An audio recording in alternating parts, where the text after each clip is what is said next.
Good morning and welcome to the League of Wisconsin Municipalities Bipartisan Infrastructure Law Overview Webinar focused on WisDOT's recent solicitations to use funding made available through the Bipartisan Infrastructure Law, or BIL. My name is Merrill Meckler-Hickson. I'm the Section Chief for WisDOT Local Programs and Finance. With me today is Mike Lawhern, Statewide Local Program Manager for the STP and Local Bridge Programs, and Michael Baird, Southeast Region Local Program Project Manager. And I want to start by thanking everybody in attendance for your interest in local programs. Today's webinar has reserved 90 minutes of time for presentations covering the entire WisDOT process from application to delivery, with a short question and answer session at the end. And we will be taking a short break in the middle as well. If you have any questions as you view the presentations today, you can submit those questions to the email address that's displayed towards the bottom of the screen, dotlocalprograms@dot.wi.gov. WisDOT staff will be monitoring the inbox for your questions, and we will address them during the Q&A portion. However, before we get into the presentations, I would like to introduce three special guest speakers who would like to provide some opening comments. Next slide, please.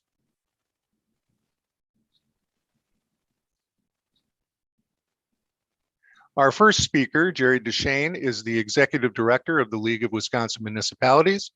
He has spent nearly 30 years in lobbying and association management. He's worked with clients ranging from the home building industry to bicyclists. He's been on school boards for 20 years and has also worked as an association management consultant and writer. Jerry is a native of Wisconsin and is a certified association executive and graduate of the Institution for Organization Management. His background and education are in radio news broadcasting. So welcome, Jerry. Thank you very much, Merrill. Good morning, everybody. Thank you for taking the time to participate in this. We know that the bipartisan infrastructure law is really a once-in-a-generation opportunity for you. This bumps up, I forget, I'll get the numbers wrong.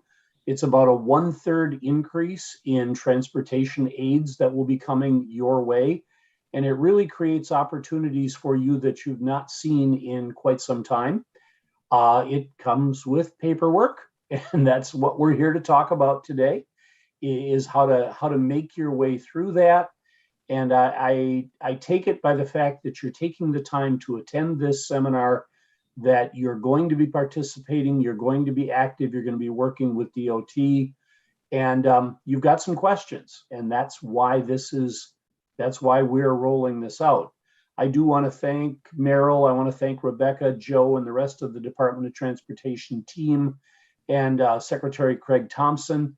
From day one, even before the bipartisan infrastructure law passed Congress, they have been working actively with the League, with the Counties Association, with the Towns Association, to recognize that, let's face it, you've already got a day job and you are already very busy, and that we would need to make this process as I don't want to say easy, because handling public money shouldn't be too easy, but as seamless and as practical and logical as it possibly can be.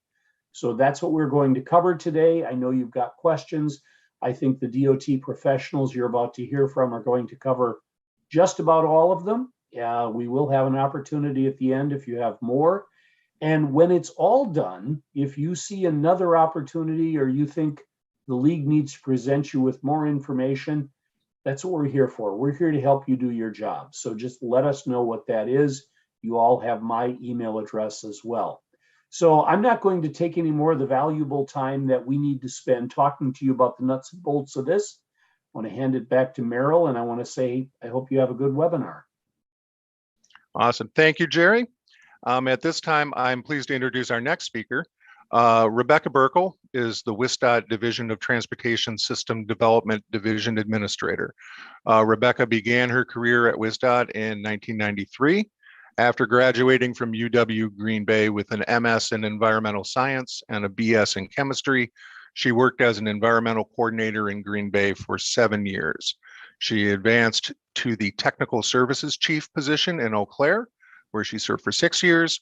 And then in 2006, she was appointed the Operations Director of North Central Region for Wisconsin Rapids and Rhinelander. In 2011, Rebecca became the director of the Bureau of Technical Services, a position she held until her appointment as deputy administrator. Rebecca enjoys spending time camping and biking with her children. Welcome, Rebecca. Great to be with everybody today. Thank you so much for having me. I'm excited about this webinar. I'm excited about transportation, and it is a really exciting time to work in transportation, particularly with the bipartisan infrastructure law. And, you know, it's just a great opportunity for us all to make a substantial investment into our roads, our bridges, our transportation system. So I'm really excited about that. I'm happy to be here to have so many good working relationships with our local communities throughout the state. Your success here with the bipartisan infrastructure law is all of our success. And so we're interested in working together effectively to ensure that these resources are put to optimal use, right? And like you, we want to see these bill dollars, the bipartisan infrastructure law dollars, make a significant impact on our transportation, on our local system. And so it's really important for the department, for us, to ensure that we're setting everybody up for success and we're working together, right? We've been, like Jerry mentioned, we've been talking to a lot of groups over time, the counties, the towns, the league, road builders, consultants, everybody for the past many months to really be ready for this coming to us. So we don't have all the details for everything here, but we're working through those details as more information comes along. I think you'll see today's session to provide a lot of information, right? And sometimes that can be overwhelming a little bit. I would encourage you to ask questions. If you have questions later outside of the webinar, or reach out to the local program resources, the folks you see here today, reach out to us, as well as look to our online resources. We've been putting stuff out there online, guides, frequently asked questions, and really continuing to build those to be resources for you all. So I, again, hope everybody has a wonderful webinar, but this doesn't have to be the last time, right? We touch base together. So please feel free to reach out. With that, I'm going to turn it back to Merrill. Great. Thank you, Rebecca. Our final guest speaker this morning, Joe Nessler, is the administrator of WisDOT's Division of Transportation Investment Management. Joe is a registered professional engineer with a civil engineering degree from the University of Illinois. He has over 30 years of transportation engineering experience through his work in the private sector and at WisDOT. He has been a leader in the evolution of WisDOT's asset management systems, drawing from experience as project manager and project engineer on comprehensive pavement management system implementations for 9 states, as well as the United States Army, Navy, and Air Force. Joe has a passion for innovation that has continued in his work with WisDOT. Outside of transportation, Joe spent 4 years working in research and development and is an author on 4 U.S. patents. Welcome, Joe. Thanks, everybody. Can you hear me okay? Okay. Yep, we can hear you. All right. So I'm going to echo some of what Jerry and Rebecca said. This is exciting time. And it's an exciting time. We're talking about extra federal money to the state of Wisconsin in federal fiscal 22, which ends September 30th. Is $283 million. And of that, 56% or 159 million is being directed towards local governments. And that's why we're here today. And so it's a real opportunity. I know that this new programs for some of you can be overwhelming, but I think it will be worth your effort because this is going to be a 5-year bill. So hopefully, if you're not participating in the first year, that you're going to get your fair share in subsequent years. We got some good news. We proposed to the legislature's Joint Finance Committee a plan for this extra federal money. And yesterday, with respect to what we proposed for the state highway program and local program, they approved our plan. There's a small nuance. They approved the amount of Cmaq funding, we had asked for, but they put some caveats on that, and we're still looking at that. But nonetheless, this is positive news. So that the legislature approved 159 million to go to locals this year, and that's a doubling of the local road program, more than doubling. It's a more than doubling of the local bridge program. It's doubling of TAP. It's a 40% increase in Cmaq. So exciting opportunities for us.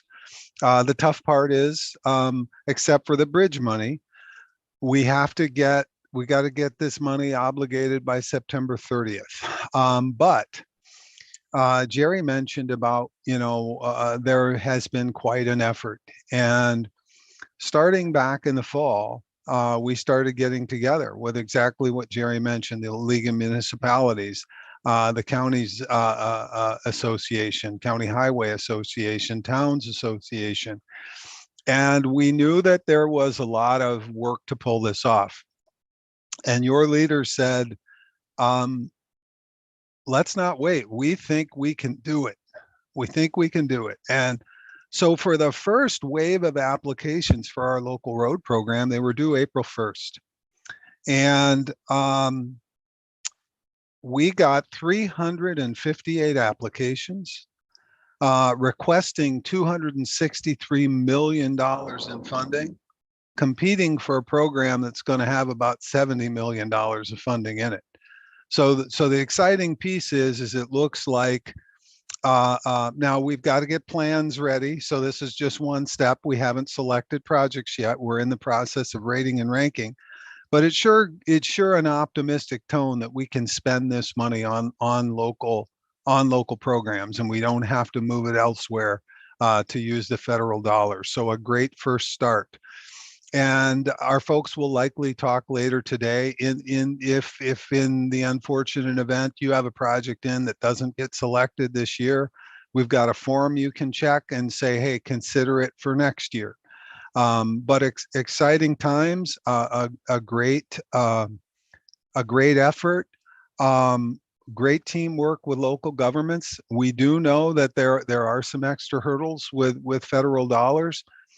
We do think it's worth it, and the WisDOT team, your local leaders, people care. It's what this webinar is about. So we're going to try to make this as seamless as possible, given how quickly we have to move. But very exciting with some really good news. Thanks, folks. All right, great. Thank you once again, Jerry, Rebecca, and Joe. We really appreciate your time today. And we also definitely appreciate the partnership with the League in this critical initiative to improve Wisconsin's transportation infrastructure. Next slide, please. So displayed on the screen here is today's agenda. I'm going to be starting with some general background information on the BIL, along with a description of the department's action plan that was initiated as a response. We will give a quick overview of all the supplemental BIL project solicitations. Mike Lawhern will then give an overview of the application forms. Then following a short 5-minute break, Michael Baird will give a local program delivery process overview, and we'll end with some helpful reference links and a quick question and answer session. Next slide, please. So most folks viewing the presentation today have probably been hearing a lot of talk recently about the BIL. Signed on November 15th, 2021, with the funding just approved earlier in March. The Bipartisan Infrastructure Law, or BIL, represents a historic increase in the federal funding that's available for local programs over the next 5 fiscal years. There are going to be significant increases in the federally funded local programs. The Surface Transportation Block Grant Program, which includes Wisconsin's Surface Transportation Program, or STP, Local Bridge, the Transportation Alternatives Program, or TAP, the Congestion Mitigation and Air Quality Program, or Cmaq, over in the eastern part of the state, and the new Carbon Reduction Program. WisDOT, as directed by the state legislature, is expected to obligate or assign BIL federal fiscal year 2022 funding by this September 30th. Consequently, there's a lot of urgency for us to get projects ready to be scheduled and obligated now for federal fiscal year 22, and honestly for federal fiscal year 2023 as well, since it is right around the corner. Next slide, please.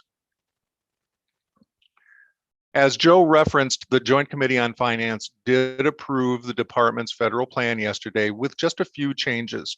Now, while they have made final decisions, we are waiting for our budget office to fully interpret that decision. So we don't have the final BIL funding numbers quite yet available this morning. However, we are going to have them very, very soon. This slide, though, it gives a snapshot of roughly the amount of money we're talking about here. Essentially, we're looking at roughly $1.3 billion of funding over the next 5 federal fiscal years, beginning in the current federal fiscal year 2022. Next slide. And this is just another way of looking at the numbers. Our preliminary estimates for federal fiscal 22 call for a 104% funding increase in local bridge, from roughly $43 million to roughly $88 million, and a 91% increase from roughly $72 million to roughly $138 million in the surface transportation program. So even though these slides just show our estimates, clearly there is going to be a substantial gap between the funding that we have tied to projects that are currently scheduled and the new BIL funding amounts. Next slide, please. So in response, WisDOT put together the action plan that's displayed on this slide. We've released multiple solicitations targeting applications for projects that could be scheduled in federal fiscal year 2022. The focus of these first BIL solicitations has been on construction only and non-infrastructure and planning study projects in the STP, local bridge, and carbon reduction programs. These are projects that can demonstrate they have federally compliant designs and that they can make scheduling for the November 22 let at the latest, with a plan, specifications, and estimates, or PS&E date of no later than August 1st, 2022. The federal fiscal year 22 solicitation for STP and local bridge is now closed. However, the federal fiscal year 22 carbon reduction solicitation is still open. And we also have an open supplemental project solicitation for federal fiscal year 23 and beyond. For the federal fiscal year 23 to 26 solicitation, we are taking applications for both design and construction projects in STP, local bridge, and Cmaq. We anticipate releasing information for an additional solicitation for the TAP program in the coming weeks. That new TAP solicitation is meant to supplement the current pool of applications that we previously received for the 2022 to 2026 TAP solicitation that closed back in January. Now, please note, if you do have an application that you submitted for that solicitation, those previously submitted applications are still eligible for funding. We anticipate having a separate webinar for the TAP solicitation once those additional application materials are released. And again, to do all of this, what we've done is we've taken steps to ensure that we have adequate departmental resources to provide applicant assistance in a concentrated and a highly available manner, both in the regions and in central office. We've freed up available staff to answer applicant questions, and we are giving informational BIL presentations like the one that we're conducting today to communicate information out about all of the supplemental project solicitations that we have open. Next slide, please. So before we go any further, we thought it might be helpful to start by clarifying exactly what we mean by federal fiscal year. It is important that applicants are aware of the differences between the calendar, the state, and the federal fiscal year. Those of you who have delivered local program transportation projects in the past are probably aware that the state of Wisconsin begins and ends its fiscal year in July and June, respectively. This is known as the state fiscal year, and the time frame for the state fiscal year is detailed on the screen. This current project solicitation, the ones that we're holding for BIL, are being rolled out with the end of the federal fiscal year, or September 30th, 22, as our target deadline for obligating or assigning funds. The reason why this deadline is so important is that federal funds have specific budgetary requirements.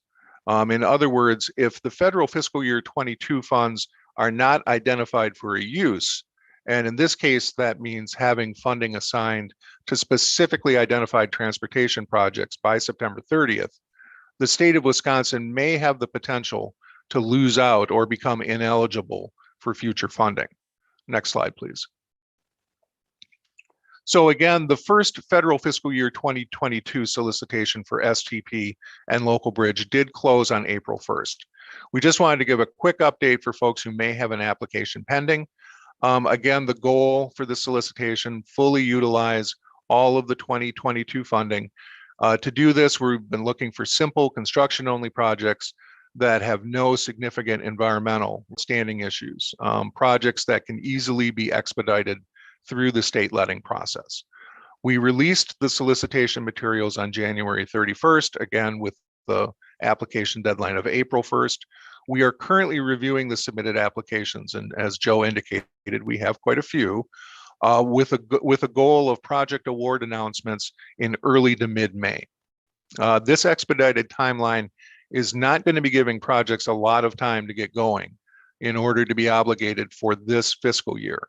Again, with projects needing to meet an August 1st PS&E date for the November letting. One thing that does work in our favor, the federal government does allow us to include projects in the November let as part of the prior fiscal year's obligation totals. So this has afforded us a little bit of flexibility for this first BIL funding year. Next slide, please. So again, for 2022, simple projects, we've been looking for simple projects that can be expedited through the state letting process, projects that have all associated real estate and permit requirements completed, and that can meet that PS&E date of August 1st.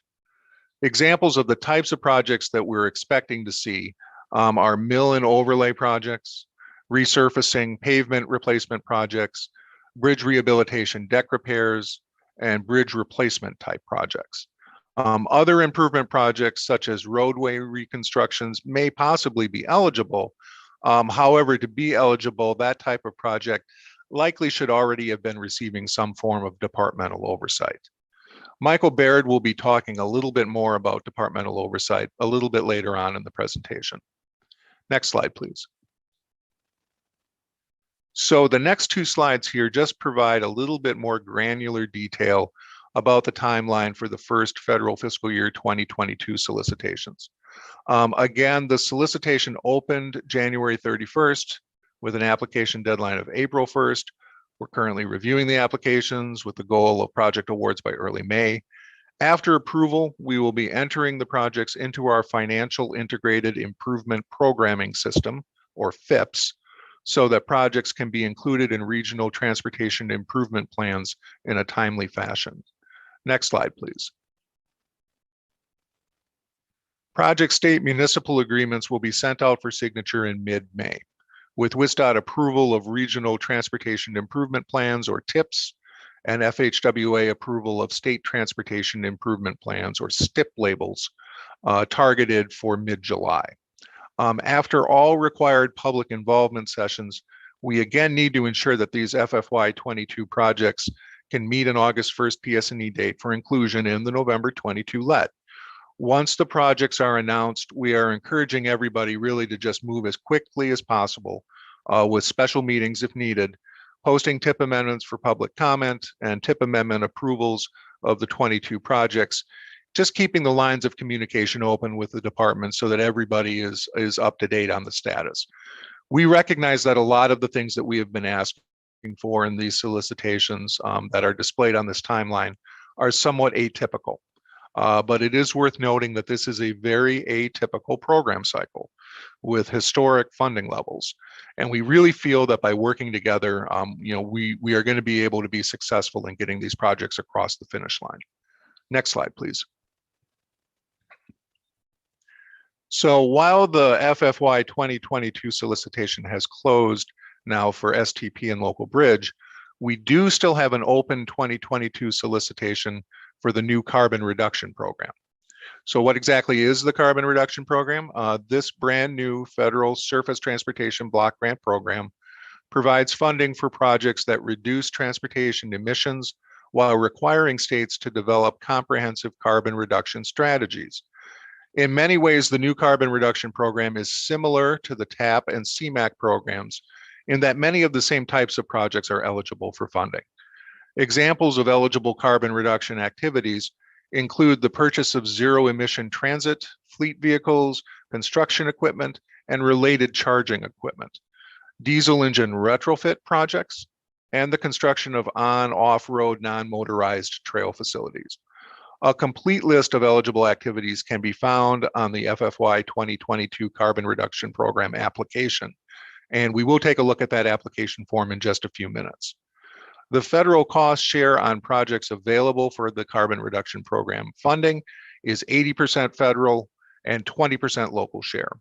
Projects in areas with a population over 50,000 must be selected in coordination with the Metropolitan Planning Organization, or MPO, that represents the urbanized area prior to obligating any project funding.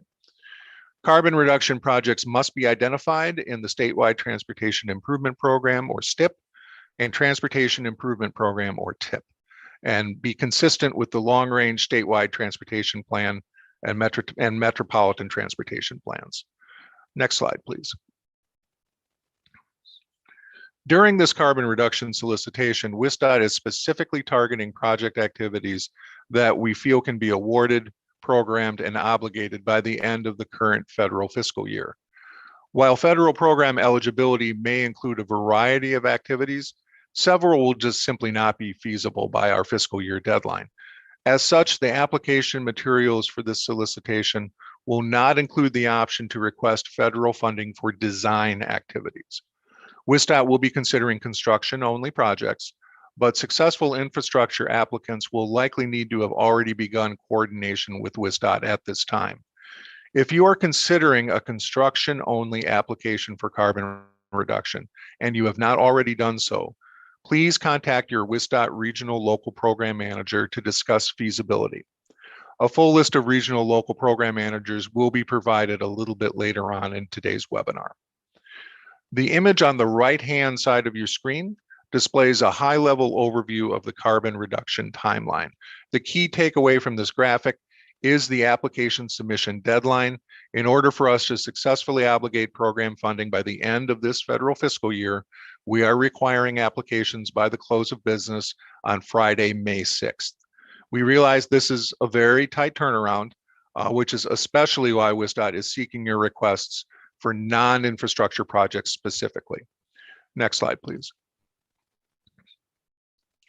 Here is our most recent funding estimate for the carbon reduction program.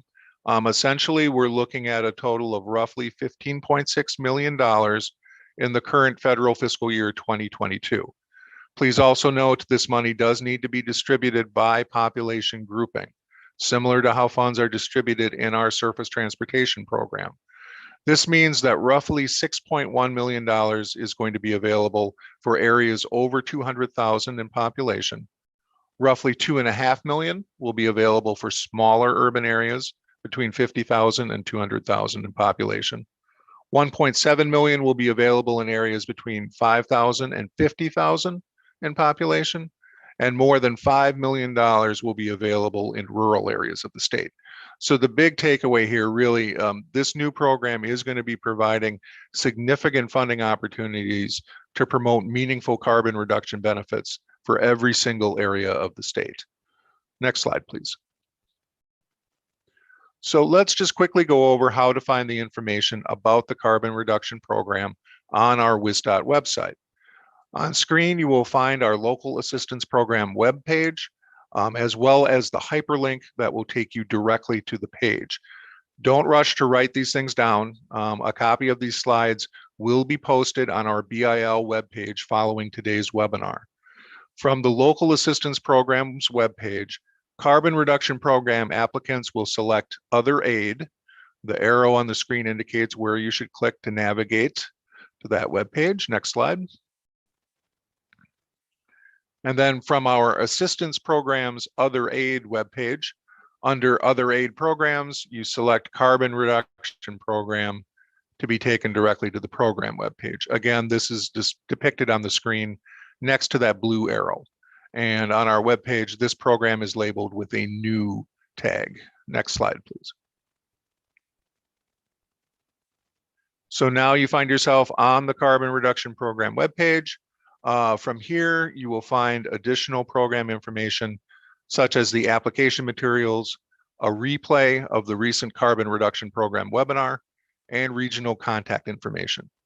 So now let's just briefly delve into the application materials that are available for this solicitation. Next slide, please. Applicants will need to submit a complete application by the close of business on Friday, May 6th, which is coming up quickly.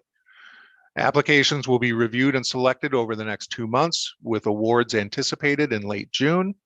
On screen now are the first 2 pages of the Carbon Reduction Program application. Those of you who have applied to a local program project in the past will likely recognize the format of these documents. We do ask for several pieces of information ranging from general applicant information to more detailed information depending on the type of project you are proposing. A full list of the eligible improvement types can be found on page 2 of the application. For the federal fiscal year 2022 solicitation, potential applicants should bear in mind that project proposals requesting for infrastructure construction funding will be difficult to obligate in the allotted time frame, given our need to obligate these funds again by the end of the current federal fiscal year. As such, we really are encouraging applicants to submit requests for vehicle purchases, related charging equipment, or other eligible non-infrastructure improvements. Purchase of electric vehicles, electric construction equipment such as skid steers or lifts, and diesel engine retrofitting projects are all good examples of these types of projects. Next slide, please. On the last few pages of the application, you will see many fillable fields requesting consultant and head of government signatures. It is crucial to the success of your application that all appropriate fields are completed. Applicants will benefit from multiple reviews prior to the submission of your application. Now, I realize I have gone through this form quickly. Please note that we do have that replay of the recent webinar focusing exclusively on the carbon reduction program, and that is available for replay at any time on the WisDOT website. Next slide, please. So next, I'll just briefly give an overview of the federal fiscal year 2023 and beyond solicitation. Next slide. This slide shows the details for the FFY 2023 to 2026 solicitation. This solicitation will include STP, Local Bridge, and Cmaq. Please note once again, the Transportation Alternatives Program is not included yet, but we do plan to release information about a supplemental BIL TAP solicitation the week of May 2nd, next week. Included on this slide is a timeline of key solicitation dates. To be considered for FFY 2023 to 2026 funding, applications must be received no later than June 3rd, 2022. In this solicitation, eligible project activities will include design, construction, and many other types of work commonly associated with delivering local program projects. Additional resources continue to be released, and these can be found on the WisDOT BIL web pages, and we will be taking a look at those web pages in just a couple of slides. Next slide, please. So just to provide a frame of reference for folks on the call today who may not be real familiar with WisDOT local programs, we thought that it would be helpful to briefly go over the programs that are included in the 2023 to 2026 active BIL solicitation. Cmaq is an entirely federally funded program, and only projects in Wisconsin's air quality and non-attainment areas comprise essentially of 11 counties, the eastern part of the state bordering Lake Michigan and a couple of interior counties. Only projects in these areas are eligible for Cmaq funds. Because this is an air quality program, there is a technical assessment component, and potential projects do need to pass this assessment as well as meet the maintenance area requirement. Projects are selected based on their ability to reduce ozone and particulate matter emission in a cost-effective manner. Examples of Cmaq projects include transit vehicle purchases, traffic control technologies, as well as the construction of bicycle pedestrian facilities. Next slide, please. Next, we have the Local Bridge Improvement Assistance Program. Local Bridge is both state and federally funded, and state statute determines which bridges are eligible for the Local Bridge Program. This means that bridge replacement and rehabilitation projects are dependent on bridge sufficiency ratings for program eligibility. Bridges with a sufficiency rating of less than 50 are eligible for replacement. Bridges with a sufficiency rating of 80 or lower are eligible for rehabilitation. Eligible bridges must also be on a local street or highway with a clear span of 20 feet or more, and bridges constructed or reconstructed in the last 10 years are not eligible for funding through the Local Bridge Program. During each program cycle, county highway commissioners submit prioritized lists of bridges to WisDOT. When these applications come in, this prioritization is critical for project selection. Projects are then selected through a statewide rating and ranking process through WisDOT's Local Entitlement System, or LES.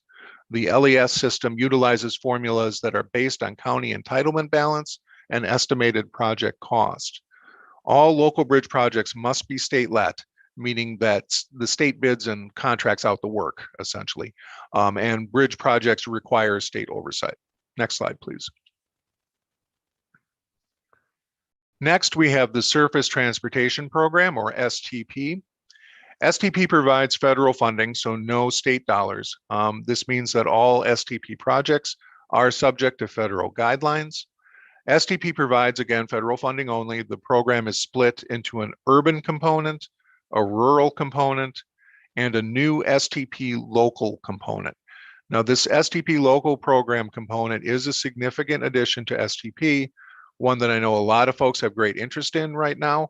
The bipartisan infrastructure law essentially has allowed WisDOT to break out a portion of the STP funding that's dedicated to adjusted census-defined areas that have a population of 50,000 and lower. These funds can be utilized now on roadways that are functionally classified as minor collectors and local roads. This is the first time that these types of roadways have been eligible for STP funding. We are calling this new STP program component STP Local. Now, STP Urban and STP Rural eligible roads, they need to be a functional classification of urban collector or higher in an urban area to qualify for STP, or a major collector or higher in rural areas. I'll go into functional classification a little bit more on the next slide, but please note connecting highways in Wisconsin are not eligible for STP. These highways have their own dedicated departmental funding program. The STP Urban program does have funding sub-allocations which are based on population groups. This means that in some urbanized areas in the state, MPOs are going to determine the projects that are funded through the STP program. Additionally, our plan is to utilize some of the new flexibilities that are provided in the BIL to not only create this new STP Local program that I was talking about, but also a set aside to fund a new STP Tribal program. We are still working through the specifics on that tribal set aside, and more details on the Stp Tribal initiative will be released in the next few weeks. Next slide, please. So I wanted to put this slide up just to be clear about exactly what we're talking about when we say roadway functional classification. Basically, this classification structure is based around the role that the road in question plays in serving the flow of traffic through a transportation network. Roadways are assigned to one of several possible functional classifications within the hierarchy that's displayed here, according to the character of travel service that that roadway provides.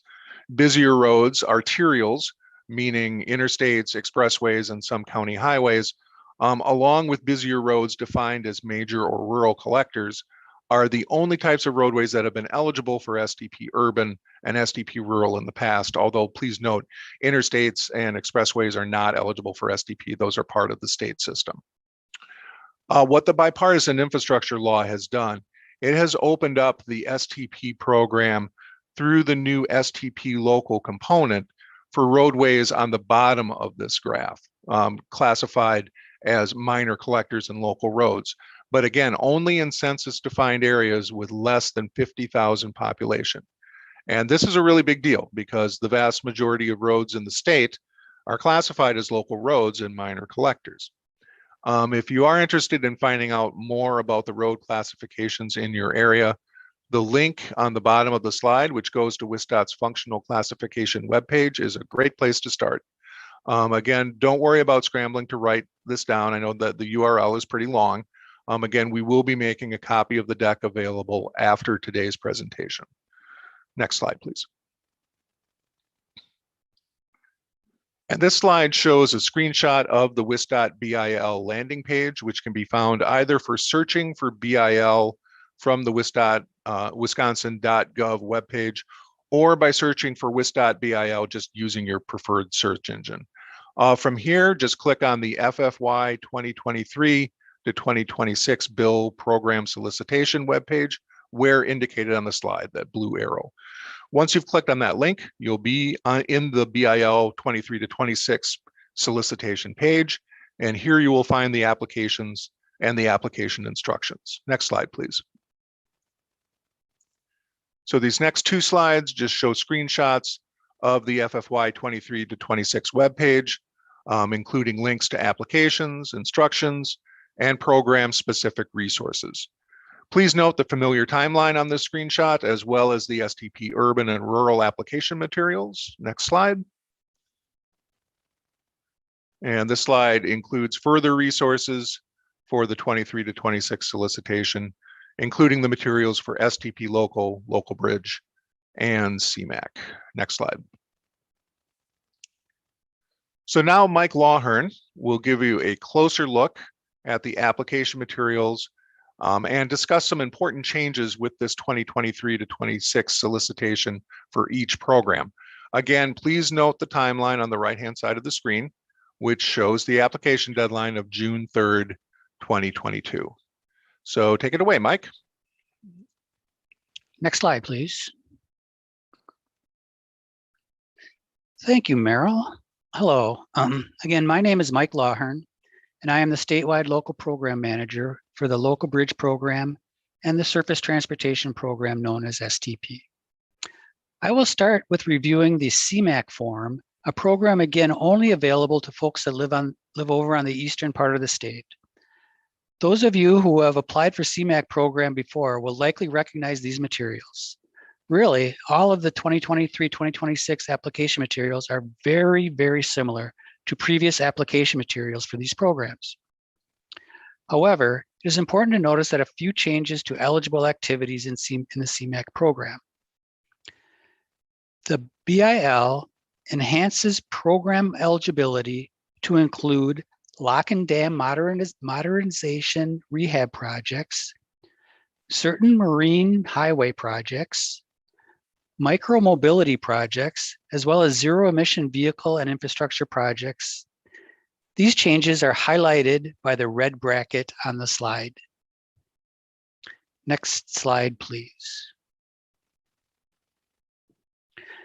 Cmaq requires a complete application, a response to narrative questions as detailed in the application, a cost estimate spreadsheet detailing both eligible and ineligible activities, and a project map. Up to 6 pages of extra attachments are allowed. The previously mentioned enhancements to the program eligibility are further clarified in the Cmaq application instructions as depicted in the bottom right-hand screenshot. Marine highway corridor projects are only eligible if they are functionally connected to a federal aid highway system and are likely to reduce criteria pollutants. Next slide, please. This slide shows the first page of the Local Bridge application instruction sheet, as well as the first page of the application. It is very important that you refer to the instruction sheet when you are filling out the applications. The most important item on this slide is the eligible structures must appear on the current WisDOT eligible bridge list. This list was provided to all county highway commissioners last May for the 2023 to 2027 program cycle. Also, eligible bridges must be on a locally owned public highway that is not a connecting highway. And the overall structure opening must be greater than 20 feet in length. The first page of the instructions also contains the email where the application should be sent and the application deadline of Friday, June 3rd, 2022. The instruction sheets follow the application line by line to provide guidance. Do not hesitate to contact the regional local program manager for further assistance. The local bridge application for this solicitation, again, is almost identical to the application that was used in the 2023 to 2027 program cycle solicitation. It is important to point out that a Wisconsin Information System for Local Roads, or Whistler map, is required with each application.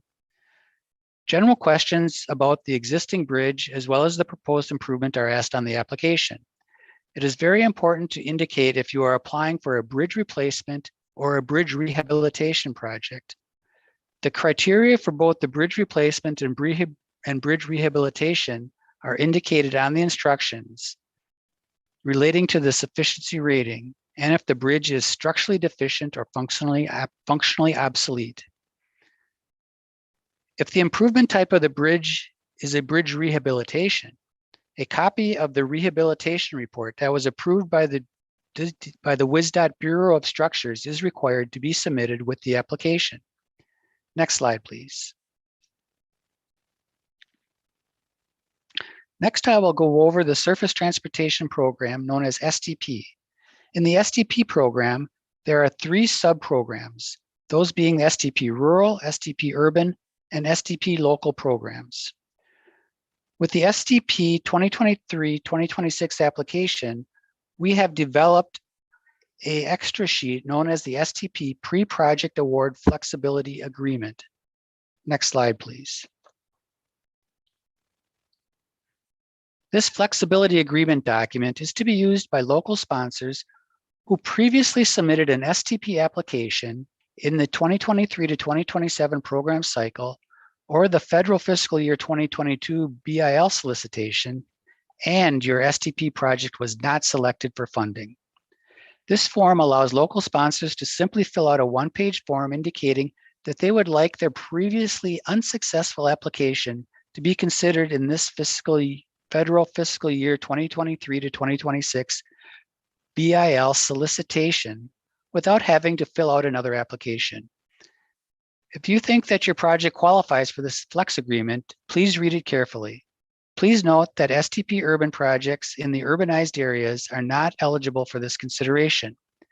When filling out this form, please indicate what solicitation your unsuccessful project was applied for and what Stp program the project is in, and a project description and contact information. Please note that filling out this form does not guarantee that your project will be selected in the current solicitation. When complete, simply return the form to the local program's mailbox indicated on the form by June 3rd, 2022. Next slide, please.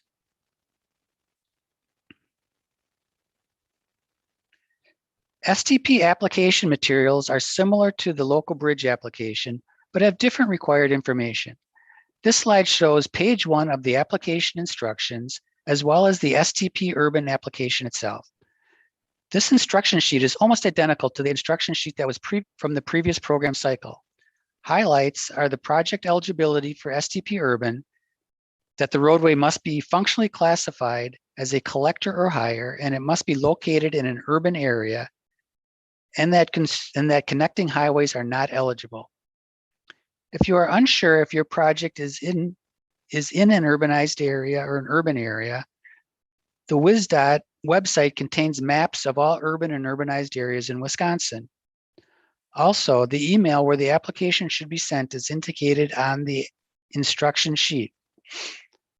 Again, the deadline for federal fiscal year 2023 to 2026 BIL solicitation is June 3rd, 2022. Stp Urban Application. The Stp Urban Application is almost identical to the application that was used in the 2023 to 2027 program cycle solicitation and is similar to the local bridge application. The application asks for general information regarding the existing facility and the proposed improvement. As with the local bridge program, a Whistler map is required with all Stp Urban applications. Next slide, please. This brings us to the Stp Rural program. Please read the application instructions when filling out an Stp Rural application. The Stp Rural, for Stp Rural, the roadway must be a major collector or higher and be eligible for the road to be eligible, and the roadway must be located outside of an urban or urbanized boundary. Map showing the urban and rural areas and the functional classification of roadways can be found in the WisDOT website. As with Stp Urban roadways, connecting highways are not eligible for Stp Rural funds. Remember, applications for federal fiscal year 2023 to 2026 BIL solicitation are due on June 3rd, 2022. Next slide, please.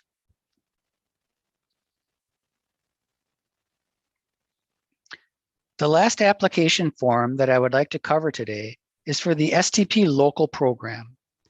As mentioned previously, the Stp Local program comes from a section of the Bipartisan Infrastructure Law that allows states to set aside 15% of the funds allocated to the small Stp Urban programs below 50,000 in population and the Stp Rural program to fund roadways classified as minor collectors in local roads.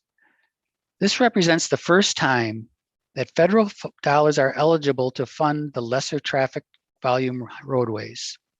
To be eligible for Stp Local funds, the roadway must be located outside of an urbanized area, that is the population area of less than 50,000. There has been some confusion about this last condition that I would like to clarify. If your community lies within an urbanized area, you are not eligible for Stp Local funds.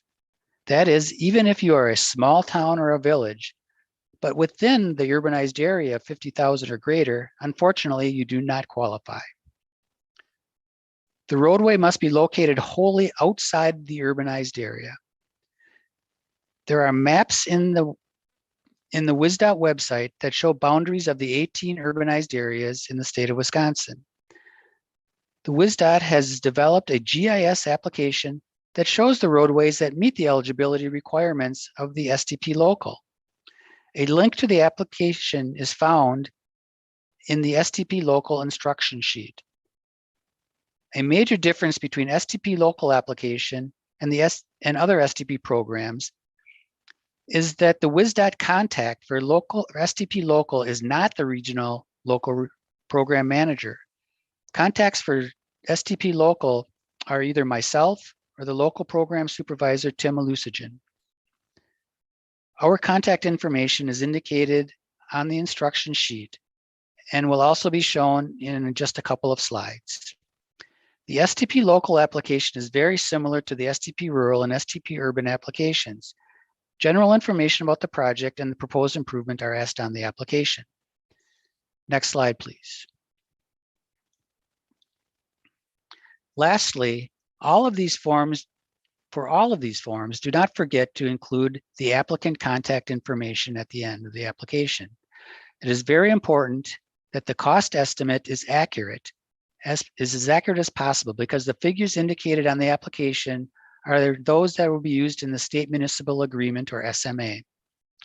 Cost overruns will be the responsibility of the local public sponsor unless a change management request for additional funds is approved.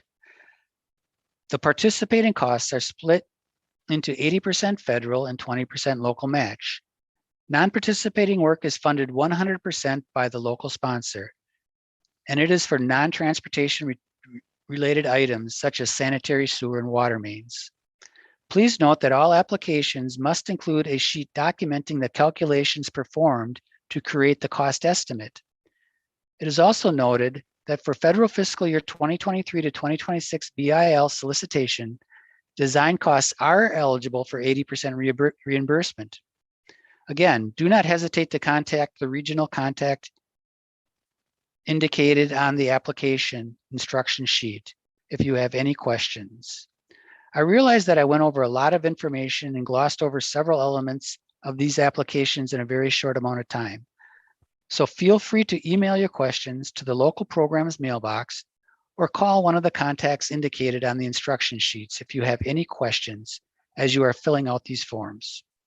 Also, please note that there are replays available of previous webinars on the WisDOT BIL webpage that you can always view again, including later today, a replay of today's webinar. Now, I will turn the presentation back to Merrill. Next slide, please. Merrill? Okay, great. Thanks, Mike. Now, before we go on a short break, for those of you who may be completely new to the local programs application process, and maybe as a reminder for some more experienced individuals, we just wanted to take a little bit of a breath before getting into the finer details of the project delivery process and just go over some generalized basic tips to create a successful local programs application. Now, delivery details are going to be reinforced and gone into in great detail by Michael Baird in a few minutes. But I wanted to walk through really the process for writing an application for local programs, or really any grant, from start to finish. The first thing you'll need to do is do some legwork and some preparation related to the project. The first thing to do when a grant application period announcement comes out, and this may seem obvious, but you'll want to take a thorough look at the supporting documentation that's published by the grant issuing agency. In this case, the Wisconsin Department of Transportation. This is usually the program guidelines document. Study this document carefully to make sure that you're eligible to apply and be competitive. Now, gauging eligibility is generally pretty cut and dry. For WisDOT programs, there's usually a defined list of eligibility criteria. Gauging competitiveness can be a bit tougher. Generally, in our WisDOT programs, looking at the selection or the evaluation criteria within the published guidelines document can really tell you everything you need to know about competitiveness. After you've looked at supporting documentation for eligibility and competitiveness, you can start tailoring your project and your application to the specific program. You'll want to develop a clear definition of both the project scope and the project need. You can also begin to conduct stakeholder outreach. Generally, engaging the community is a good idea, especially engaging folks who would be affected directly by the project. Request a letter of support if that's allowed in the program that you're applying for. Sometimes these can be included in the grant application itself, or you're able to pull excerpts into your application narrative to make your application more compelling. If you do request a letter of support, make sure that you do so early. And also remember, you can always provide a writer with an example of a past letter so that they have a little bit better idea of what to write. Next slide, please. Now we'll move on to actions that should be taken during the application process. You'll want to complete all sections of the application materials. An incomplete application sometimes is just simply not considered. Some programs like the Local Roads Improvement Program, or LRIP, for example, give applicants the chance to add required materials if they've forgotten to include them. However, some programs don't afford applicants the same sort of leniency. In applications that I've reviewed, the materials that are most commonly omitted include maps of project areas, breakdowns of eligible costs, and photos of the project area. Please remember, a picture is worth 1,000 words. Don't miss the chance to include one if the program that you're applying for allows them. For our WisDOT programs, a location map is generally required with every application. And one really great way to clearly highlight project area on a map is to use a WisDOT tool called Whistler, or the Wisconsin Information System for Local Roads, which has interactive mapping functionality. This is really helpful for demonstrating the precise termini of a project in one map, which is what our WisDOT programs require.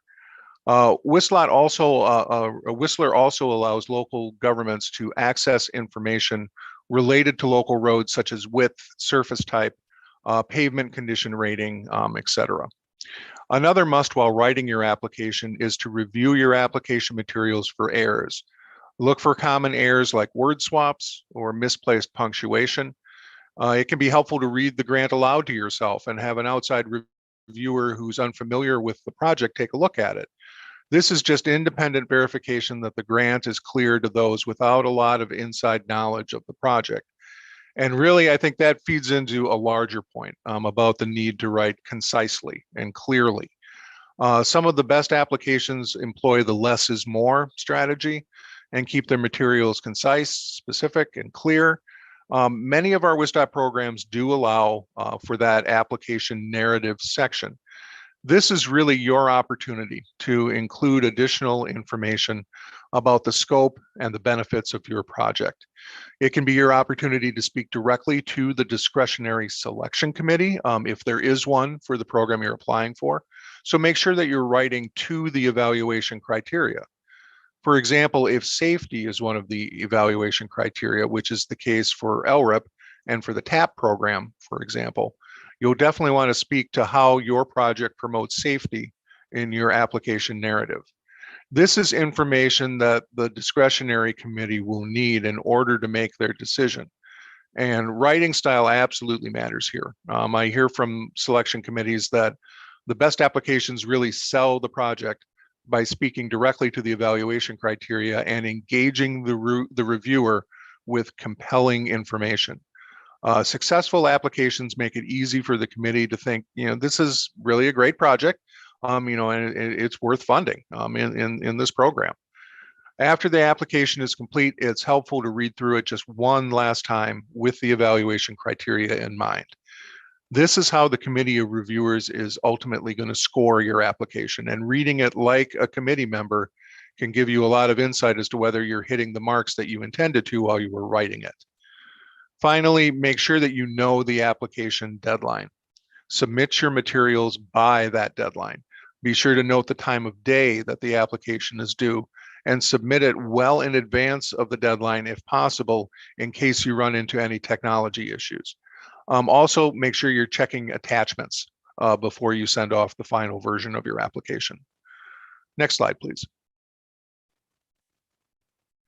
So after submitting an application, a good applicant has three traits.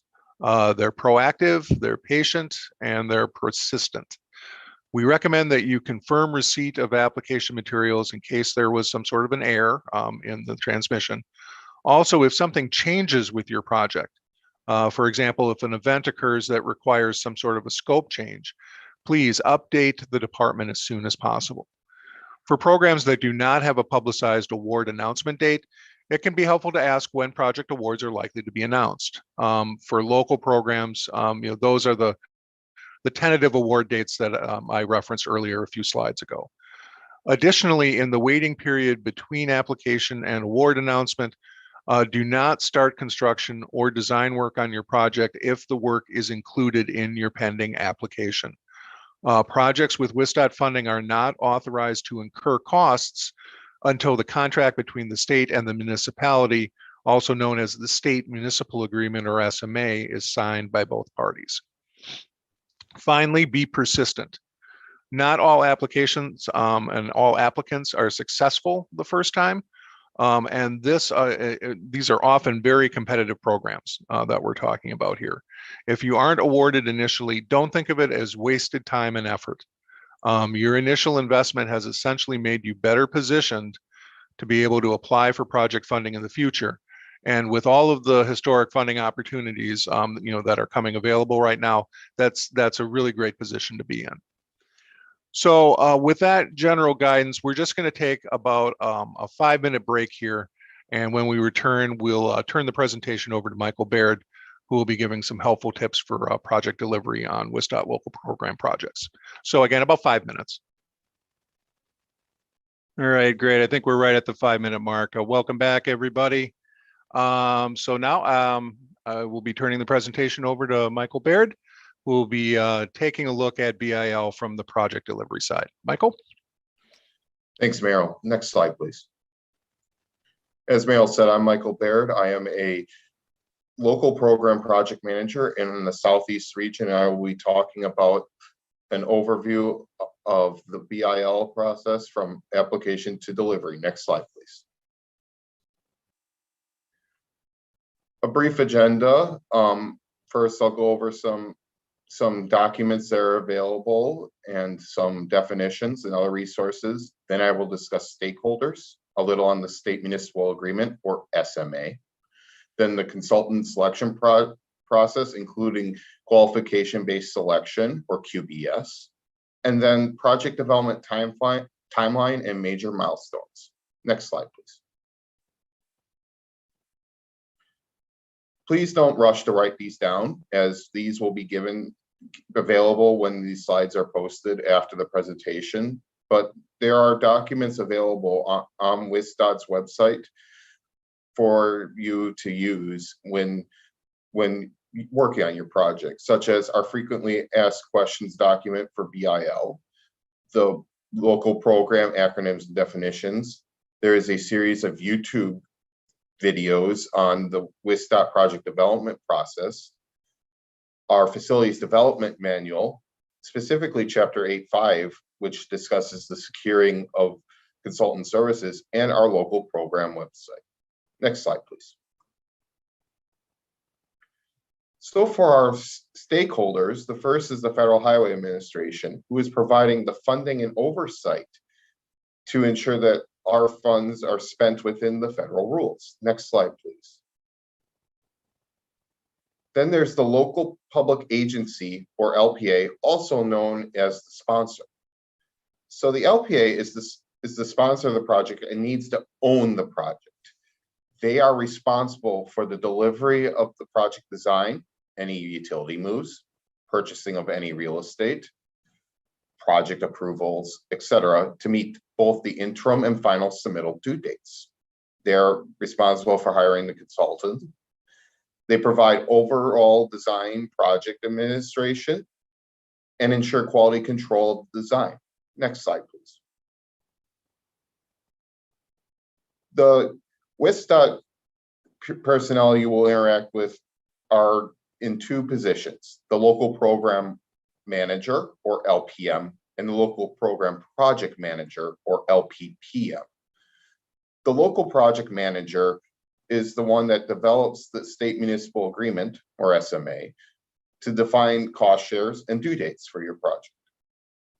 The LPPM, local program project manager, coordinates with the LPA, or sponsor, to develop the delivery schedule for the plans, specifications, and estimate package, or PS&E, including any interim due dates for materials.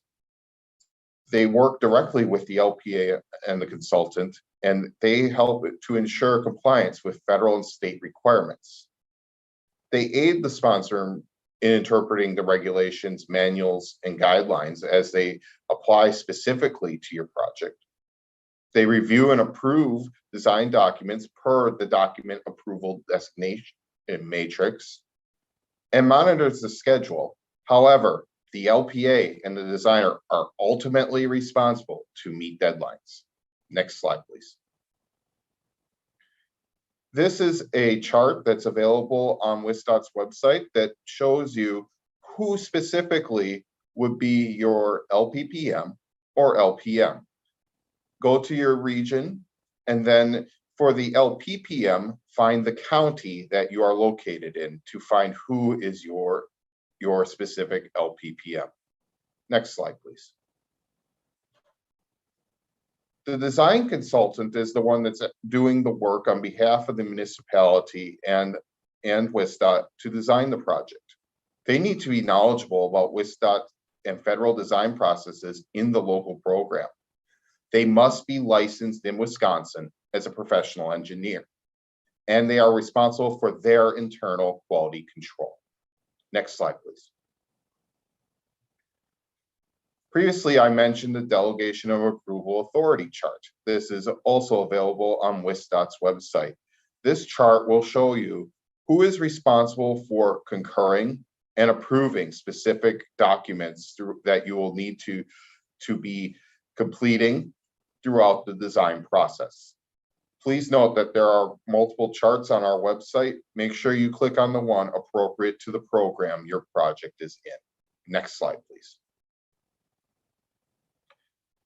The State Municipal Agreement, or SMA, is a confidential agreement between WisDOT and LPA, and as mentioned earlier, is the contract between WisDOT and the LPA agreeing on the scope and cost estimate for the project. Your funding limit will be identified in the total eligible amount of funding available for your project. Authorization is the point in time when WisDOT issues the project ID and you are able to start incurring eligible costs.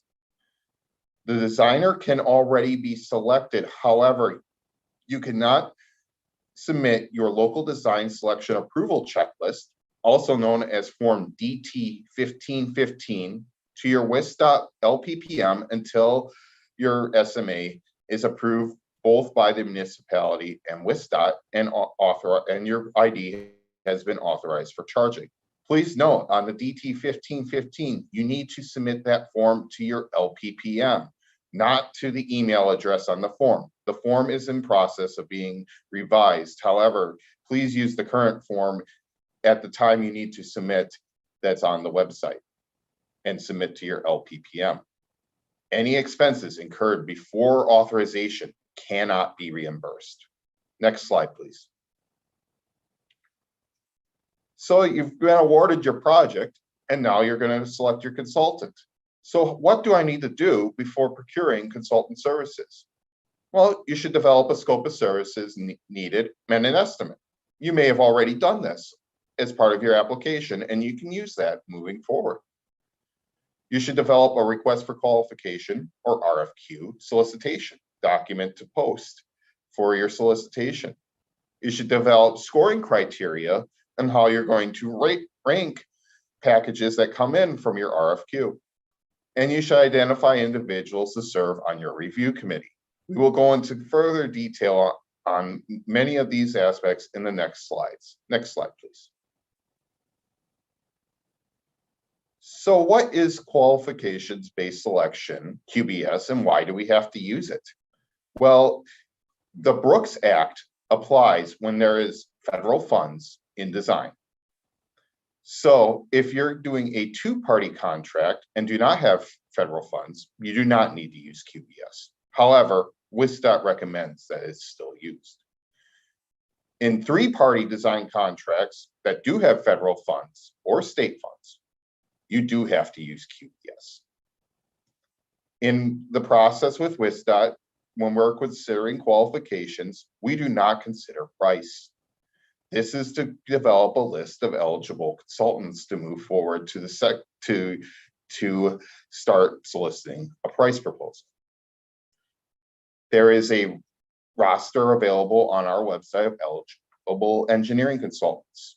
On a three-party contract, you need to use one of these consultants. However, it is recommended on two-party consultants that you use these, as these consultants will be familiar with WisDOT processes. You must comply with the conflict of interest, which can be found in FDM 853 with QBS. Please note that the designer cannot be your municipal engineer if they are a consultant, and they cannot have prepared the application unless it was part of a design contract where QBS was used. It is recommended that any consultant you can contract have local program WisDOT experience. Next slide, please. As stated earlier, Chapter 8 of the FDM will be useful to you in soliciting for consultant services, as that is where WisDOT's policies are written. Also, the video 3 of those YouTube local program project development process training deals with consultant selection, and would recommend you watching that before you solicit. If you applied for the FFY 2022 you will be doing a two-party 100% locally funded design. WisDOT won't be involved in the selection, solicitation, negotiation, execution, or administration of the contract. If you're considering an application for the FFY 23 and beyond, you have the option of funding design yourself, and then you can enter the two-party contract. Or you can apply for funding and federal funding, and if you receive it, you will enter a three-party contract where the split will be 80% federal money, with the municipality providing the 20% match. No, this is not the construction oversight consultant. This will be hired by WisDOT, who will select them on behalf of the LPA. Next slide, please. In a two-party contract between an LPA and design consultant, you can find more information in FDM 8520.2. As stated earlier, you will be funding this design yourself 100%. This includes WisDOT oversight costs.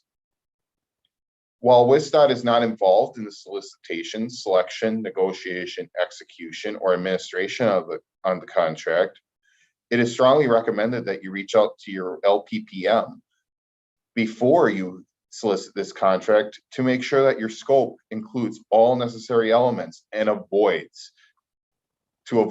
costly amendments. Remember that we recommend that you still use QBS, however, you do not have to, and that we strongly recommend that the consultant be on WisDOT's roster of eligible firms. However, they do not need to be on that list, but they must be eligible to practice engineering in Wisconsin. Next slide, please. In a three-party contract, the parties are the LPA, WisDOT, and the design consultant. If there is any amount of federal or state dollars in design, a three-party contract must be utilized, and it requires the use of QBS in selecting the consultant, and it must comply with WisDOT's conflict of interest policy, FDM 853. Documentation of the selection procedures and maintenance of the project file falls onto the municipality, who must keep them for the required period of time. Estimate of engineering fees will dictate which selection and solicitation process and requirements are utilized. Next slide, please. Please note that soliciting a three-party design contract is a lengthy process. The selection process of selecting your consultant normally takes about 6 to 9 weeks. This includes your solicitation time, so having your committee select and rank your consultants, and approval by WisDOT. Most of this time is in your court. The contracting process can then take 2 to 4 months. This depends a lot on the scope of the project, the design consultant's familiarity with WisDOT's contracting negotiations, and internal sponsors' timing of approval. Next slide, please. So if your anticipated value of design services, including any potential amendments, falls under $200,000, you may use the small purchase procedure in FDM 8510. In this procedure, you will contact 3 or more firms on the WisDOT roster and invite them to submit their qualifications. Then your committee will rank those qualifications using the QBS process, and then you will submit the ranked list on your local design selection approval checklist, or DT 1515, to your LPPM. After your DT 1515 is approved by WisDOT, you will invite the top ranked firm to negotiate price. After that, the contract will be executed. No, this is not a sole source. Any consultants that you contact who state that they are unavailable to provide qualifications to take the project due to high workloads or any other purpose must be documented in the project file. Next slide, please.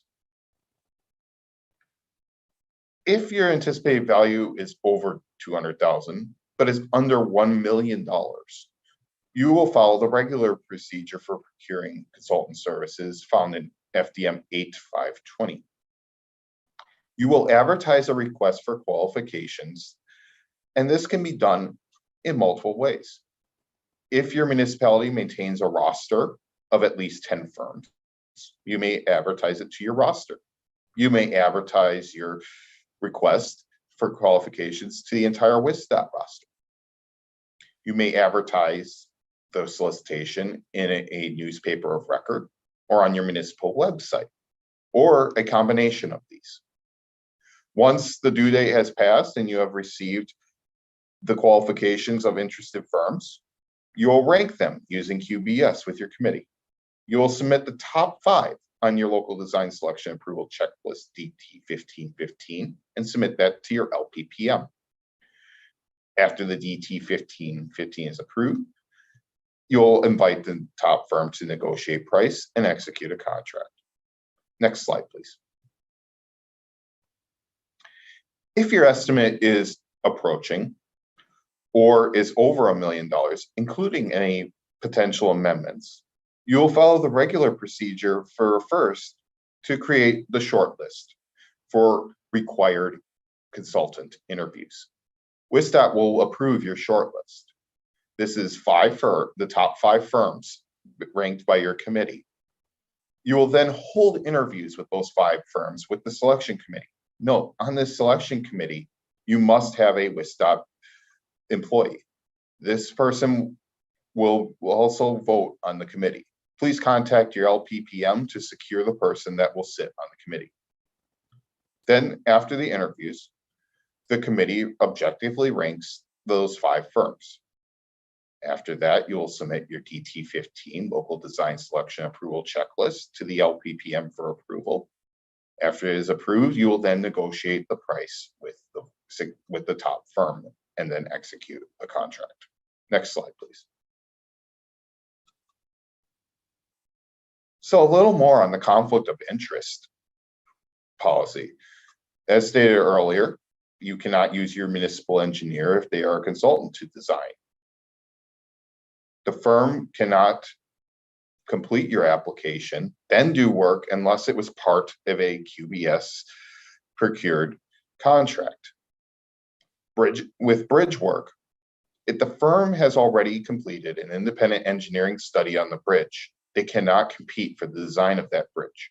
However, if all that this firm did was performing bridge inspections, they can compete to provide services for the design of a rehabilitation or replacement of that bridge. You should take in consideration the past performance of any firms when ranking your firms. This includes any previous work experience or your knowledge of that firm's performance. Next slide, please. So your selection committee, which the composition is found in FDM 8520.3, needs to have a minimum of 3 LPA voting members, including the chairperson. You must document all procedures and correspondence, and you need to maintain that record for 3 years after construction and make it a permanent part of the project records. These people should also be on the formalization of scope and a cost estimate and develop the rating and rankings criteria. Next slide, please. So objective rating and rating criteria can be found. There's an attachment in FDM 8520.1, which provides an example. 3 general categories are used in the rankings. The general, which includes aspects such as familiar with WisDOT procedures, professional registration of the firms and their staff and education, the current firm workload, and proximity of firm's office to your project. Then there's specific relevant experience, which does include many aspects of the project, including public involvement, environmental analysis and documentation, right-of-way plat preparation, if that applies to your project, structure and roadway design, drainage, traffic control, and survey. And then there's other criteria such as experience with similar projects and past performance, including timeliness, quality, and troubleshooting. Next slide, please. This slide shows that attachment I referenced earlier. You can use this to make your criteria, or this can be a starting point for you. Please note that not all might apply to every project, and you may need to alter this depending on the scope of your project. Next slide, please. Once you have your approval of your DT 1515 document to open negotiations with top ranked firm, the selection committee chairperson should notify the successful firm and invite them to start negotiation. Also notify the unsuccessful firms that you're moving forward with a different firm at this time. Next slide, please. A reminder that you need to document everything in this process. Do not risk losing federal funds. Next slide, please.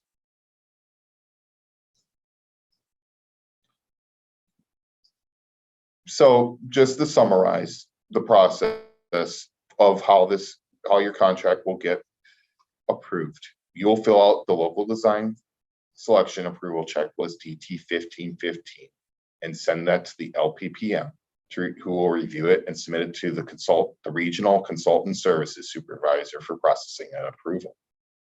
The region consultant services supervisor will then either approve it themselves if it's under $50,000. If it is more than $50,000, they will then send it to the statewide consultant engineer for review. Once it has been approved, the region consultant services supervisor will return the signed DT 1515 to the LPPM and the LPA. As noted earlier, do not start negotiation or price until this is approved. Next slide, please.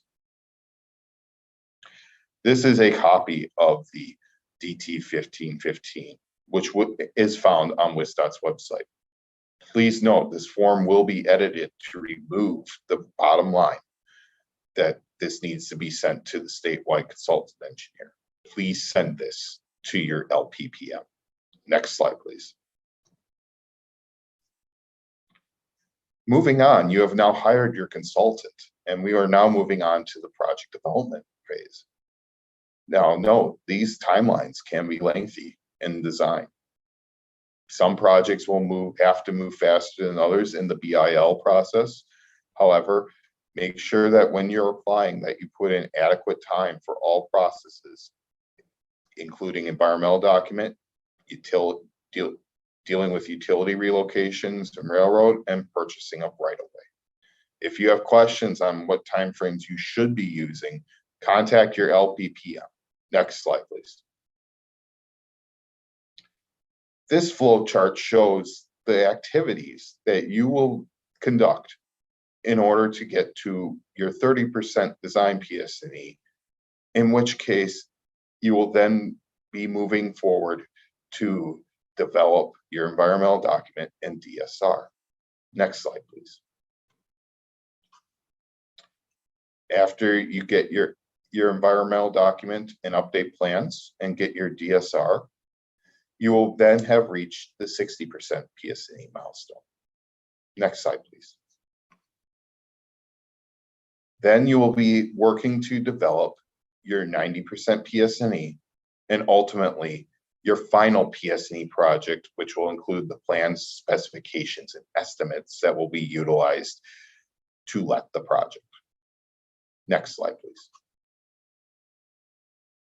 The environmental process on a federally funded project is important and can be a time-consuming process.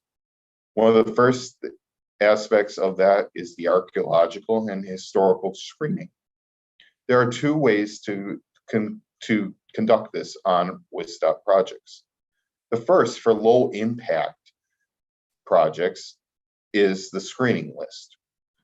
So if you feel your project meets the requirements in the FDM to go on the screening list, contact your LPPM and Regional Environmental Coordinator, or REC, to confirm that you your project is a good candidate for the screening list. If it is, you will submit a DT 1030, which is the Cultural Resources Screening Submittal. And that will then be processed by the Cultural Resources section. This is performed at the very beginning of the project and allow at least 8 weeks for a screening response. If your project is put on the screening list for both archaeology and history, your Section 106 process is complete. No, you can be placed on the screening list for one or the other or both. Next slide, please. However, if your project has greater impacts than is allowed for screening, or you fail to meet screening, you must conduct a Section 106 report. See FDM Chapter 26 for the process and forms needed to complete this. You will need to know project impacts and show them. You must have your preliminary plans completed. Allow 3 to 6 months for Section 106 report processing. Caution, this is a lengthy process, so start early as you can. Next slide, please. All environmental reviews will take time, including the environmental document. Make sure that you have completed all your preliminary documents that need to be included in your ultimate environmental document, including having sent your Native American tribal notification, completed your Section 106 process document, or been placed on the screening list. If you need to consult the U.S. Fish and Wildlife Service, that has been completed. And that you have done your Phase 1 hazardous materials assessment. Most projects will utilize the Categorical Exclusion Checklist, which is a document that is approved by WisDOT and normally takes a couple of months to approve.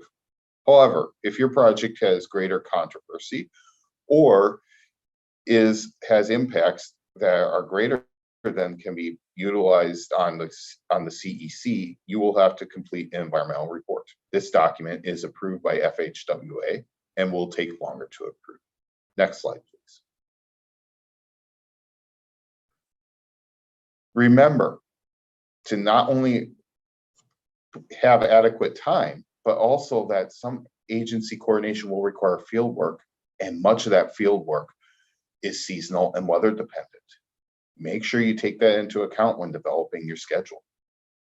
After your environmental document has been approved, avoid any scope changes.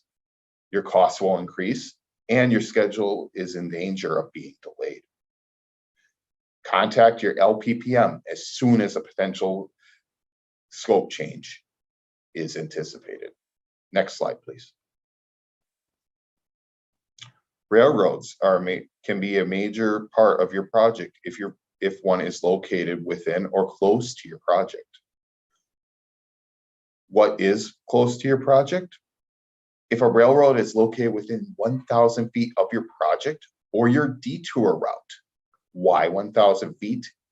That is the working definition of where we need to start placing advanced warning signs. A 55-mile-an-hour advanced warning sign, for instance, is located 750 to 1,000 feet from the crossing. You are impacting the railroad.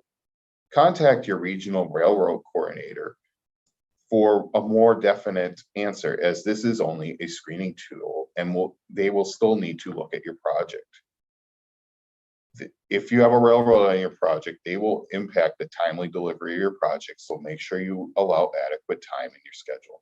Next slide, please. With a railroad in your project limits, if you wanted to avoid it, you cannot gap the railroad. You must end your project at a logical point in order to avoid going into the railroad. You also cannot end your project 1 year short of the crossing and then come back the next year with a different project on the other side just to avoid the crossing. Remember, projects with railroad impacts are not simple projects and do not fit a streamlined PS&E process. You may have to go to the Office of the Commissioner of Railroad, and if you do, this will add a year or two to your project design delivery.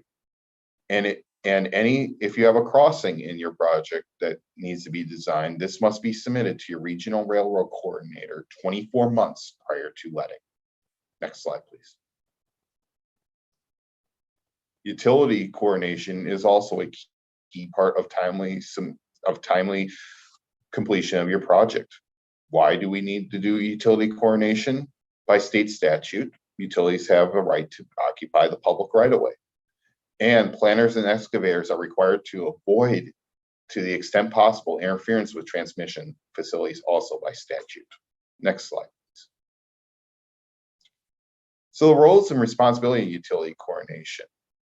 The LPA and or the design consultant, they must follow any local, state, and federal regulations, follow the WisDOT guide to utility coordination, complete the utility coordination task list, which will define who will perform certain tasks, update the local program project manager and keep them in the loop, finalize all PS&E documents, send the certification of a utility coordination to the LPPM, and coordinate with the utilities post PS&E to ensure all moves are being completed. Next slide, please. The LPPM will work with the utility to ensure utility coordination is taking place. They will sign the utility status report or USR after receiving certifications that work plans have been completed and all coordination has taken place. If there is a complex issue, they will communicate with the utility unit to help find answers. The utility unit at WisDOT does not normally get involved with local program utility projects. However, they are a resource if there is complex issues or the LPA needs assistance. Next slide, please. Local projects do not fall under Wisconsin Administrative Code Chapter Trans 220. However, it is recommended that you utilize timeframes still in the local process. A schedule of typical utility work for a project is on this slide. Note that every project is different and these times may greatly vary. Next slide, please. Acquiring of right-of-way can be a lengthy process and one that you might not be familiar with all the regulations you're going to have to follow in a federally funded project.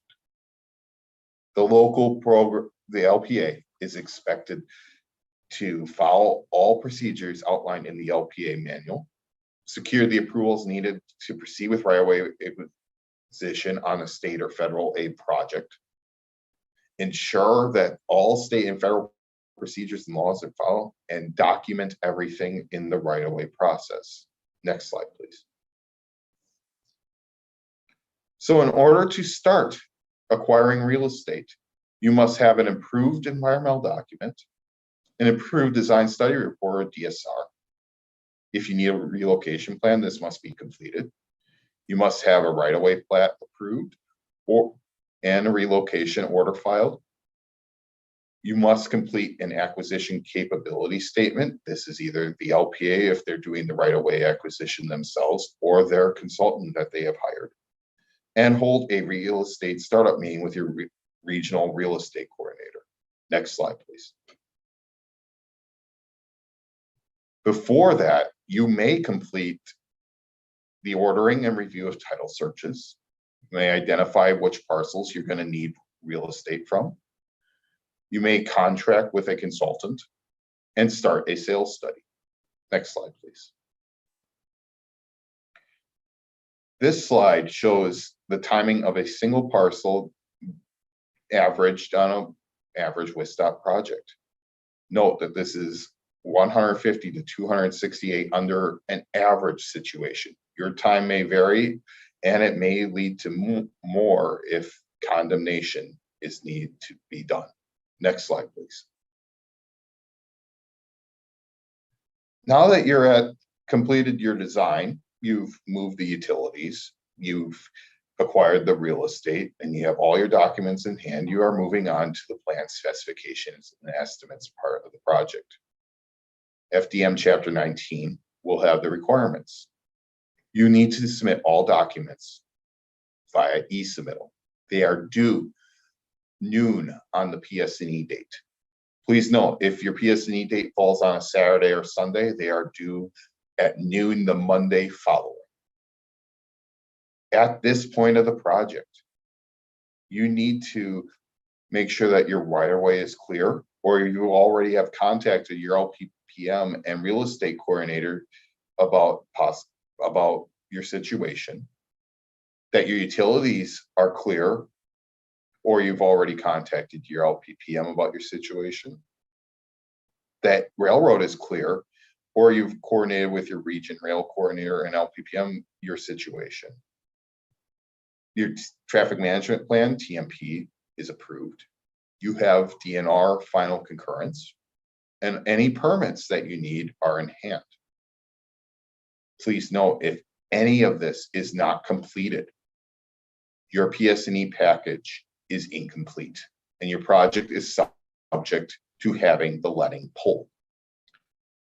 If you know you cannot meet your PS&E date, as soon as you know, talk to the LPM and your LPPM about a schedule change. Note that schedule changes are not guaranteed and that it may move your project out several years until adequate funding is available.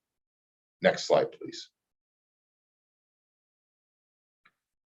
If you're in the TAP or Cmaq program, these projects are let by the municipality themselves.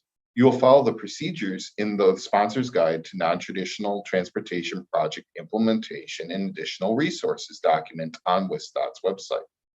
You should deliver a draft package to your LPPM at the region 28 days prior to the final review. The LPPM will coordinate any review with any ad hoc units that is needed. And after you address any comments, you will submit your final PS&E package with your request to advertise document. Do not advertise the project until that document has been approved. Your letting will follow the normal municipal advertisement process, with the caveat that a project must be advertised for a minimum of 3 weeks. Next slide, please. On a state-led project, 3 let dates are included in each PS&E due date. The WisDOT central office reviewers will then check your plan specs and estimates. Please note that projects are reviewed in the order of letting. So if you're in the 3rd month of a PS&E, if your letting date's the 3rd one of a PS&E, do not anticipate an immediate review. Turnaround times on addressing comments to central office are tight. Make sure that your sponsor and consultant are available. If you find after submitting your PS&E that a change is needed in any document in the plan specs and estimate, contact your LPPM to coordinate with central office to get your documents changed, as once you submit your PS&E, all documents are locked. Next slide, please. Some people think that the PS&E process is a long process, and it is, because projects must be submitted to Federal Highway 8 weeks before the letting date. And then projects are advertised by WisDOT for 5 weeks. If due to either a contractor question or by something found by the LPA, you need to make a change to your contract documents after they have been advertised, follow the process in FDM 1922 and contact your LPPM about submitting an amendment. Concerning contractor questions, answer formal questions that have been submitted through the WisDOT Bid Express website. You should receive an email along with your designer and LPPM. Do not answer any questions not asked through the WisDOT Bid Express website. If a contractor should contact you about a question about your project, tell them to submit the question through the Bid Express website if they want an answer. Next slide, please. After the letting date, WisDOT will look at the bids and post the bottom line prices on WisDOT's website about 24 hours post letting. Do not contact your LPPM before this. We do not receive any inside information on bids until they are posted. If your bid comes in 5% higher or 10% lower than the engineer's estimate, or if you only receive a sole bid, you will need to complete a bid justification. The central office will send an email to the designer, the LPPM, and the sponsor. If your bid is 5% more than your estimate, the sponsor must concur with award. But remember, any amount over your SMA funding limit is 100% the responsibility of the sponsor. Note that bid justifications turnaround is very tight. Normally, after the Tuesday of letting, bid justifications will be due at Friday noon. Make sure your consultant and the sponsor are available. Once your project has been awarded, reach out to your LPPM about setting up next steps and to secure your construction contact. Next slide, please. If your Cmaq or TAP or other locally let program project, you will receive the bids and follow your normal process in processing the bids, along with following the processes in the sponsor's guide. Once you have determined to award the project, you will submit the request to award document and package, along with a bid justification if required, using the same requirements on the previous slide. Once you receive your request to award document back, you may award the project and reach out to your LPPM about setting up next steps with the construction. Next slide. With that, I will be turning the presentation back over to Merrill to talk about additional resources. Merrill? Great, thank you, Michael. Now we just have a few pages of additional resources that folks may find helpful. Next slide, please. Now, as promised, here is the contact information for all of the folks in central office. Please feel free to reach out to any of the individuals listed if you have questions. My contact information is in the upper right. Again, we will have a copy available on the WisDOT webpage later today. We've had a couple questions come in to the inbox, including from the city of La Crosse. We definitely will have the deck up in addition to the link to the webinar itself. Next slide, please. Here is the statewide map showing the WisDOT regions and the regional local program managers. These are great individuals to reach out to with delivery questions, and they can point you to the appropriate project manager as well for your project. Please note, we do have a few new faces. We have Ben Raskowski in the North Central, Alex Dooms in the Northeast, and Randy Kirk, the new contact in the Northwest region. The other two folks, Michael Erickson and Jake Varnes, have both been in their roles for some time now in the Southwest and the Southeast. Next slide, please.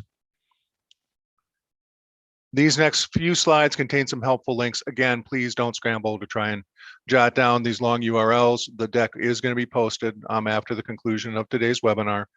On this slide, we have links for the 2023 to 26 BIL solicitation webinar, which covers the application details that we went over earlier today, as well as the link to last week's FFY 2022 Carbon Reduction Program webinar. These webinar links also can be found on the WisDOT BIL solicitation web pages. Also note the Whistler link shown here is also of great usefulness, especially, again, if you do need to generate a project area map. Next slide.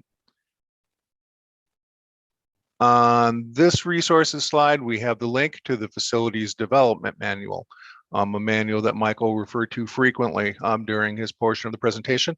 Also, please note that bottom link goes to a series of WisDOT local program project development process training videos, which go into a lot of the same topics, but in much greater detail for the topics covered by Michael during his portion, again, of today's presentation.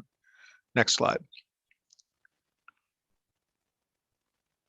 And this slide contains some useful links for resources on bidding and advertising, railroads, and real estate guidance. Next slide.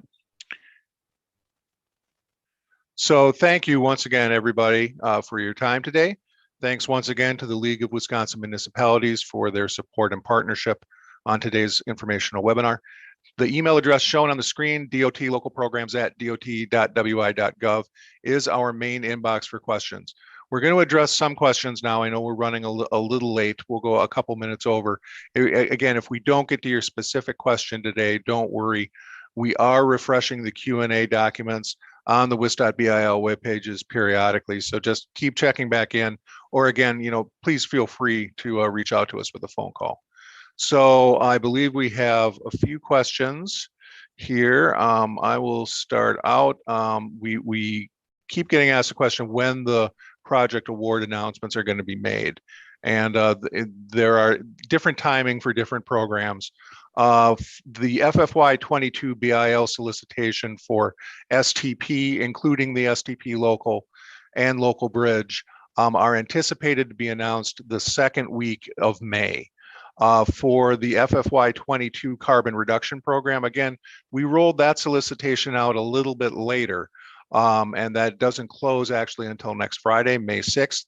We are trying to process those applications as quickly as possible. Once the application deadline is passed, we would like to get project award notifications out in June, as early as possible in June, because we realize that that's not giving folks a lot of time to get going in time for the funds to get obligated for September 30th. The applications for the 23 to 26 solicitation, again, are due on June 3rd, and those project awards are anticipated to be announced in August, and will allow for some additional bridge and road project funding. Mike, do you have a couple of questions ready to I'll go? handle a couple of questions that came in during the presentation. The first one's from Randall from the Village of Bristol. He had a question regarding the maps that I referred to for the urban and urbanized areas and how to get to those maps. It's very simple. You go to the DOT website at wisconsindot.gov and then just type in urban maps into the search function, and you will be able, that'll bring you to a page that you will be able to connect to any of the 18 urbanized areas in the state of Wisconsin, or the 52 urban areas in the state of Wisconsin. Secondly, a question came in from Maureen from Watertown. I'm sorry. I had a question regarding sanitary sewer and water main work. As I indicated in my presentation, sanitary sewer and water main work are considered non-participating items in this contract, in this program, which would have to be funded 100% by the local sponsor. But Maureen asked if those costs of sanitary sewer and water main can be used to as the 20% local share of the project, and the answer is that is no. The 20% local share of these STP and local bridge projects must be cash, and the costs of in-kind work cannot be used or considered as the 20% local match. Merrill? Great. Michael, I know we've had quite a few questions about QBS, and this is a real important topic. So even though we're going a little bit over, we want to make sure that we have some time to address it. Do you want to cover some of the QBS questions that we've gotten in? Sure. One question that we received was, what is the process for municipalities to request engineering firms provide a statement of qualifications? As I outlined in the presentation, the QBS process must be followed when federal funds are involved. There are several alternatives, as I outlined. FDM Chapter 8520 is your best resource for the normal process. If there are no federal funds on your project, QBS is encouraged to be used, but you do not have to. WisDOT strongly recommends that consultants are listed on our roster of eligible design consultants. At a minimum, a firm must be eligible to practice engineering in the state of Wisconsin, including having a licensed professional engineer that will sign and seal the plans. Okay, great. And one other question that I see here that I want to definitely make sure that I address, we get this question a lot, and it's real important that, you know, that for folks who have applications that they submitted previously and were not awarded funding, can they reuse the same application material for the FFY 23 to 26 solicitation? The answer to that is yes. If the applicant has previously submitted for STP or for local bridge and they were not awarded funding either for the 22 to 27 solicitation that closed last October, or for the FFY 22 solicitation that closed in April, we have a one-page document that Mike referred to called a pre-project award flexibility agreement. That document is available on the BIL webpage. We are not expecting people to fill out the entire application form again. These unsuccessful applicants who were not awarded funding in previous solicitations just need to complete that one-page award flexibility agreement, which essentially just has their, you know, their name, their contact information, the details of the, you know, the very basic details of their project. They do have the opportunity to update their cost estimates if they so choose, but they do not need to. And once they submit that, they will be considered for funding in the 23 to 26 solicitation. So definitely real important. You don't have to fill out a completely new application to be considered for funding in the solicitation for the 2023 to 2026 funding period. And with that, we are out of time. I want to thank everybody for tuning in today and for your participation in the BIL solicitation effort. And thanks again, and have a great rest of your day.